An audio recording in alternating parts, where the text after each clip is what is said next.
It happened around midnight. The Boise County Sheriff says the two men involved were drunk when they drove their car over an embankment and into these frigid waters. I believe they were driving across the point behind me and thought they could go over and hit the road because the car was not going very fast when it went off into the reservoir. But Sheriff Gary Brown says the slow speed didn't help in the situation. Today, divers found the submerged Ford Tempo in the Arrowrock Reservoir. Inside, they found the body of one man and a dog. Another man, identified as Jerry Homan, was able to escape through an open window. He crawled up the embankment and went to a nearby campsite for help. That move probably saved his life, but it was too late for his friend and his dog. We're investigating it as just an accident at this time. We think there's no foul play.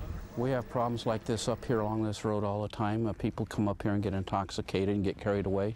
We do our best to patrol it and keep it as safe as possible. The Idaho State Police are taking the lead on this investigation. However, they say there aren't really that many unanswered questions in this situation. They are treating it as an accident. They will release the name of the drowning victim as soon as his next of kin are notified. At Arrowrock Reservoir, I'm Alyson Outen, Idaho's News Channel 7. It happened around midnight. The Boise County Sheriff says the two men involved were drunk when they drove their car over an embankment and into these frigid waters. Some nearby campers watched the events unfold and ultimately may have saved a life.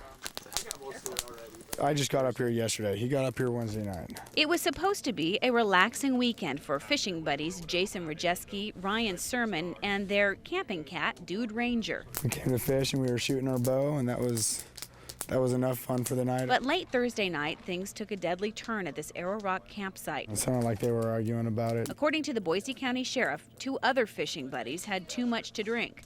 Ryan and Jason heard the guys arguing, then saw them get into a car and drive away, but not in the right direction. Saw the car drive off, and I kept waiting for headlights to come around the corner to come back this way, and we never saw them.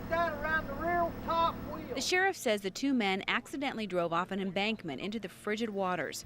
Police say one of the men, Jerry Homan, was able to escape through an open window. He crawled up the hill and went to Ryan and Jason for help. Next thing we heard was 60 yards behind us, and it was, yeah, I need help, you know. Was he panicking? No, he was almost frozen stiff. I'm surprised he made it this far. I couldn't find a car in the water, and he couldn't give us good enough directions to where he wasn't. the car went off. He wasn't sober enough to give directions to the spot. So we really didn't know how serious it was when he first came up. He couldn't portray any of that to us. The two men took Homan to a payphone to call for help, but it was too late for Homan's friend and his dog. They died in the submerged car. Police don't suspect foul play, and they're treating it as an accident, but one that will forever impact these two friends. Don't drink and drive? Yeah, you know, that's why I quit drinking and driving, and I just wish I could have helped the dog, you know. Yeah. Jason and Ryan are meeting some friends here and will stay at this campsite over the weekend, but they admit after this experience, they may not return to this campsite for quite some time. At Arrowrock Dam, I'm Alyson Outen, Idaho's News Channel 7.